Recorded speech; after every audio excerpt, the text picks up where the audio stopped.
एक दूसरे से सीखते हैं। आपका स्वागत। पेश है आज की हेडलाइंस। बीजीएसवाईएस इंडक्शन ट्रेनिंग के दूसरे दिन ई गवर्नेंस की दी गई जानकारी। ट्रेनिंग के अगले चरण में जीपीडीपी पर हुई चर्चा। ट्रेनिंग के लंच ब्रेक के बाद हुआ क्रिकेट मैच का आयोजन। ट्रेनिंग के अगले चरण में जेंडर इश्यूज पर हुई चर्चा। ट्रेनिंग के अंतिम चरण में एम्प्लॉइज कोड ऑफ कंडक्ट पर हुई विशेष चर्चा। अब खबरें विस्तार से। बीजीएसवाईएस इंडक्शन ट्रेनिंग के दूसरे दिन एसपीएम एमएनई श्री शरद सर ने बिहार के विभिन्न जिलों से आए ट्रेनी को ई गवर्नेंस की विस्तार से जानकारी दी। इस खबर पर विशेष जानकारी के लिए चलते हैं अपने संवाददाता संतोष कुमार के पास। हमारे ई गवर्नेंस के बारे में जानकारी हमारे एसपीएम एमएनई के द्वारा दी गई, शरद जी के द्वारा, जो कि काफी महत्वपूर्ण और काफी अच्छी जानकारी है। इन्होंने बेसिकली सॉफ्टवेयर और एप्लीकेशंस के बारे में महत्वपूर्ण जानकारियां दी गई ट्रेनीज को, जिससे कि उनको काफी सहूलियत और सुविधा हो। हम कुछ बताना चाहेंगे आपको कुछ अच्छे सॉफ्टवेयर और एप्स के बारे में। पहला है EPMS, that is electronic project management system. इस ईपीएमएस सॉफ्टवेयर से आप कंस्ट्रक्शन से रिलेटेड, पीएसबी के कंस्ट्रक्शन से रिलेटेड प्रोग्रेस रिपोर्ट को हम लोग इसको अपलोड करते हैं। जी संतोष, टीएमआईएस के बारे में भी जानकारी दी गई थी क्या? जी जी बिल्कुल। क्या कुछ जानकारी? टीएमआईएस एक बहुत अच्छा महत्वपूर्ण सॉफ्टवेयर है।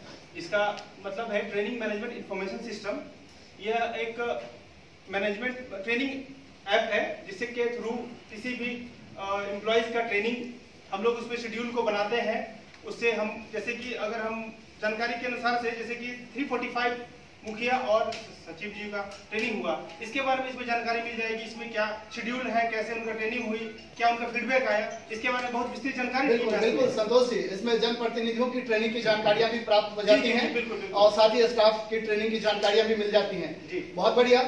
बीजीएसवाईएस ने एक मोबाइल ऐप और वेब भी डेवलप किया है, इसके बारे में कुछ जानकारी?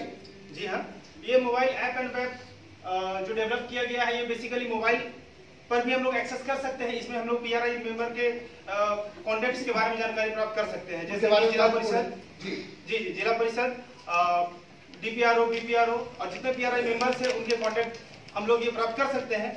क्योंकि आज के डेट में जो हमारे कॉन्टेक्ट्स ही बहुत महत्वपूर्ण चीज है। हमें कॉन्टेक्ट्स के लिए किसी के पीछे भागना नहीं पड़ेगा कि हमको उनका कॉन्टेक्ट दीजिए ताकि हम जिला परिषद से बात करके, डीपीआरओ से बात करके अपना काम निकाल सके। तो ये बहुत ही अच्छा सॉफ्टवेयर डेवलप किया गया है। बिल्कुल बिल्कुल। और इस बीच खबर आ रही है कि बीजीएसवाईएस ने एम्प्लॉइज के कार्य को सुगम बनाने के लिए एक सॉफ्टवेयर बनाया है। क्या है, कौन सा सॉफ्टवेयर है? जी आलोक जी, यह भी एक बहुत महत्वपूर्ण सॉफ्टवेयर डेवलप किया गया है। ऑनलाइन ये सॉफ्टवेयर है, हम लोग इसको वेब पे और मोबाइल पे इसको हम लोग एक्सेस कर सकते हैं। इसका नाम है HRMS, human resource management system. इसमें हम लोग एम्प्लॉय के सहूलियत के लिए लॉग इन कर सकते हैं। इसमें हम लोग लीव, टूर, उनके अटेंडेंस का ग्राफ इत्यादि हम लोग देख सकते हैं। अभी खबर आ रही है कि ई पंचायत के लिए कुछ एनआईसी एप्लीकेशन डेवलप किए गए हैं, कुछ के नाम बता सकते हैं? जी, मैं कुछ शॉर्ट्स में आपको नाम बता देता हूँ। जैसे कि एलजीडी लोकल गवर्नमेंट डायरेक्टरी है, एरिया प्रोफाइलर है, प्लान प्लस है, एक्शन सॉफ्ट है, एम एक्शन सॉफ्ट है, प्रिया सॉफ्ट है। प्रिया सॉफ्ट के बारे में विशेष जानकारी हमारे अगले समारोह से प्राप्त होगी लेटर ऑन, जो कि एक अकाउंटिंग सॉफ्टवेयर है। नेशनल एसेट्स डायरेक्टरी है और नेशनल पंचायत पोर्टल है। ये जानकारी प्राप्त हुई है। बहुत महत्वपूर्ण जानकारी दी संतोष जी आपने। जी धन्यवाद आलोक जी, बहुत बहुत धन्यवाद। हमारे साथ बने रहिएगा, आगे भी हम आपसे संपर्क करेंगे। वक्त हो चला है ब्रेक का, हमारे साथ बने रहिए, जल्द हाजिर होंगे। बढ़ते हैं अगली खबर की ओर। ट्रेनिंग के दौरान सभी ट्रेनी को जीपीडीपी के बारे में विस्तार से समझाया गया। क्या है जीपीडीपी, इसे जानते हैं अपने विशेष संवाददाता विकास जी से। विकास जी, क्या आप मेरी आवाज सुन पा रहे हैं? हेलो हेलो हेलो हेलो जी, आलोक जी। हाँ विकास जी, क्या आप मेरी आवाज सुन पा रहे हैं? जी आलोक जी। हाँ, तो ये बताया जाए कि जीपीडीपी के बारे में क्या कुछ तथ्य सामने आए हैं? आलोक जी, जहाँ तक जीपीडीपी का सवाल है, मैं प्रशिक्षार्थियों से वहाँ पे मिला हूँ, मौजूद था वहीं पे। मैं जीपीडीपी के बारे में जो प्रशिक्षक महोदय के द्वारा जो बताया गया, उसमें ये महत्वपूर्ण था कि आगे ग्राम पंचायत डेवलपमेंट प्लान जो भी बनते हैं, जितने भी प्लान बनते हैं, माइक्रो से लेकर के मैक्रो तक, सभी का समावेश था उसमें। जीपीटीपी के बारे में बेसिकली ये बताया गया कि उस ग्राम पंचायत में उपलब्ध संसाधनों का समुचित उपयोग इस प्लान के माध्यम से कैसे कर सकते हैं कम से कम लागत में, इसके बारे में विस्तार से चर्चा की गई। इसी से जुड़ा हुआ था एक प्लान प्लस। जीपीटीपी में जो भी योजनाएं बनती हैं और जो भी निर्णय लिए जाते हैं उसके आधार पर प्लान प्लस में एंट्री की जाती है। प्लान प्लस के आधार पर फंड आवंटन का एक बेसिक डेटा मौजूद होता है।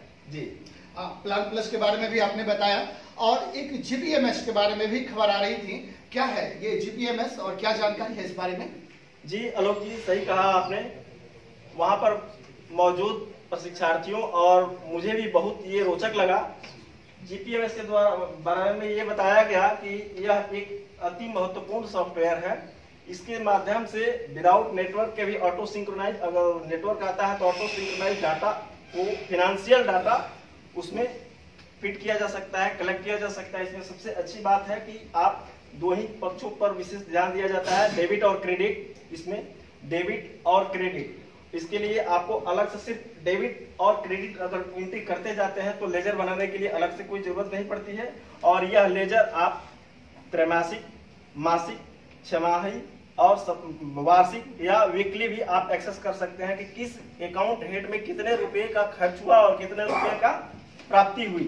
इसके आधार पर बैलेंस शीट बनाना बहुत आसान है और यह कहीं भी एक बार एंट्री हो जाने के बाद कहीं भी कोई भी बैठा व्यक्ति उसके बारे में वित्तीय विवरणी प्राप्त कर सकता है और उसके बारे में विश्लेषण कर सकता है। धन्यवाद। बहुत ही महत्वपूर्ण जानकारी दी आपने हमारे श्रोताओं को। लाइन पे बने रहिएगा, आगे भी हम आपसे संपर्क करेंगे। बहुत बहुत धन्यवाद तब तक के लिए। और लेते हैं एक छोटा सा ब्रेक और ब्रेक के बाद फिर हाजिर होते हैं। बने रहिए हमारे साथ। ब्रेक के बाद आपका फिर स्वागत है। ट्रेनिंग में लंच ब्रेक के बाद खेल खेल में प्रशिक्षण के लिए एक क्रिकेट मैच का आयोजन किया गया। क्रिकेट मैच की अपडेटेड जानकारियों के साथ हमारे साथ जुड़ चुके हैं हमारे खेल संवाददाता प्रकाश कुमार। प्रकाश जी। जी सर। क्या आप मेरी आवाज सुन पा रहे हैं? जी सर, बिल्कुल। हाँ प्रकाश जी, क्या कुछ अपडेट है मैच का? कल पोस्ट लंच सेशन के बाद माननीय श्री ओम प्रकाश सर के द्वारा हमारे ट्रेनिंग सेंटर के बगल वाले मैदान में क्रिकेट मैच का बहुत आयोजन किया गया, जिसमें हमारे प्रशिक्षुओं के बीच से दो टीमों का चयन किया गया, टीम ए और टीम बी। टीम ए ने यह मैच 10 ओवर का था, जिसमें टीम ए ने निर्धारित 10 ओवर में 8 विकेट के नुकसान पर 48 रन बनाया। जवाब में बल्लेबाजी करने उतरी टीम बी ने इस लक्ष्य को 7.2 ओवर में 49 रन के 5 विकेट के नुकसान पर इस लक्ष्य को आसानी पूर्वक सफलता प्राप्त की और इसमें विजय प्राप्त की। बहुत अच्छा।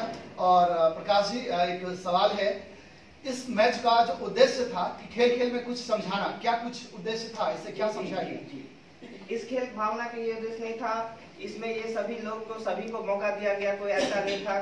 कुछ ऐसे भी खिलाड़ी थे जो दोनों टीम की तरफ से खेले, दोनों का अच्छा मनोरंजन हुआ। और टीम भावना, इसमें सबसे बेसिक ओम प्रकाश सर का था कि टीम भावना कैसे बढ़ती है, इस बात को उन्होंने खेल खेल में बताया। बहुत बढ़िया प्रकाश जी, आपने हमें मैच का अपडेटेड जानकारी दी है और हमारे साथ बने रहेंगे, आगे भी हम आपसे संपर्क करेंगे। वक्त हो चला है एक और छोटे से ब्रेक का और ब्रेक के बाद फिर हाजिर होते हैं, तब तक बने रहिए।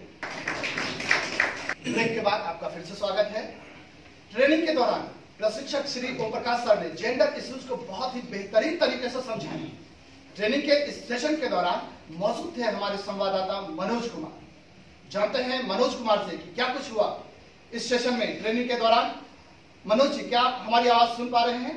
जी आलोक जी, हाँ आवाज सुन रहे हैं। आप सुन रहे हैं। तो मनोज जी, सवाल है, क्या बताया गया था जेंडर के बारे में? जेंडर के बारे में माननीय ने बताया कि जो सामाजिक भेदभाव है सांस्कृतिक और सामाजिक स्तर पर, उसको हम जेंडर कहते हैं। और जेंडर के उन्होंने इक्वलेट करने के लिए दो चीजें बताई थी, इक्विटी और इक्वालिटी के बारे में, यानी लैंगिक समानता और असमानता। इसको बहुत अच्छे ढंग से उन्होंने पेश किया, कुछ एग्जाम्पल दिए, कुछ उदाहरण दिए और साथ साथ में उसको समझाने की कोशिश की कि कैसे हम इसको समान बराबर ला सकते हैं। और उसके साथ साथ उन्होंने ये भी बताया कि लैंगिक असमानता और के कारण कैसे देश में, संगठन में, समाज में ये भेदभाव जो है खत्म किया जा सकता है और इससे क्या नुकसान है ये भी उन्होंने बताया। अगर असमानता है तो देश में, संगठन में जो है नुकसान काफी हो सकता है। बहुत ही बढ़िया मनोज जी, आपने बहुत ही विस्तार से समझाया जेंडर इक्विटी इक्वालिटी को, और साथ ही जेंडर डिस्क्रिमिनेशन से किसको नुकसान हो सकता है और इसको दूर करके कैसे समाज को फायदा पहुंचाया जा सकता है। बहुत बहुत धन्यवाद आपका। और एक और ब्रेक का समय आ गया है। ब्रेक के बाद हम फिर हाजिर होते हैं। ब्रेक के बाद आपका फिर से स्वागत। बुलेटिन के अंत में पेश है breaking news. Employees code of conduct के बारे में SPM HR Shri Akhilesh sir के द्वारा बहुत ही बारीकी से जानकारी दी गई। इस पर विशेष जानकारी के लिए हमारे साथ जुड़ चुके हैं कोड ऑफ कंडक्ट के विशेषज्ञ श्री आशुतोष जी, क्या आप हमारी आवाज सुन पा रहे हैं? जी आलोक जी। हाँ आशुतोष जी, एम्प्लॉइज कोड ऑफ कंडक्ट के बारे में हमारे दर्शकों को क्या कुछ बताना चाहेंगे? एम्प्लॉय कोड ऑफ कंडक्ट के बारे में अखिलेश सर के द्वारा ये प्रशिक्षण दिया गया, जिसमें मुख्यतः बताया गया कि हमें उस पॉइंट को देखना है जो नहीं करना है हमें। इसी में आगे चल के वो परफॉर्मेंस अप्रेजल की बात किया उन्होंने, उसमें उन्होंने बताया है कि 90% प्लस एवब उससे हो तब वो ए ग्रेड में आते हैं, 80 प्लस एवब हो तो वो बी ग्रेड में आते हैं, और 70 या 70 से एवब हो तो सी ग्रेड में आते हैं। 70 से लोग जैसे ही जाएंगे वो डी ग्रेड में आ जाएंगे, जिनका कोई बेनिफिट नहीं मिल पाएगा। ए ग्रेड की जहां तक बात की उन्होंने बताया बेसिक पे इंटू 12 पूरे साल का, उसमें 15% आएगा तो वो इंक्रीमेंट करके ए ग्रेड में आएगा। उसी तरह सेकंड में 10% पूरे साल का होगा बेसिक पे का, और सी ग्रेड में 5% का इन्होंने बताया। बहुत ही बढ़िया जानकारी दी आपने। आप विशेषज्ञ हैं। और आशुतोष जी, आपका बहुत बहुत धन्यवाद हमारे चैनल के साथ जुड़े रहने के लिए, जुड़ने के लिए। और वक्त हो चला इस बुलेटिन को समाप्त करने का, तो BGSYS एक दिवसीय समाचार का ये बुलेटिन यहीं समाप्त होता है। आप सभी को बहुत बहुत धन्यवाद। बहुत अच्छा।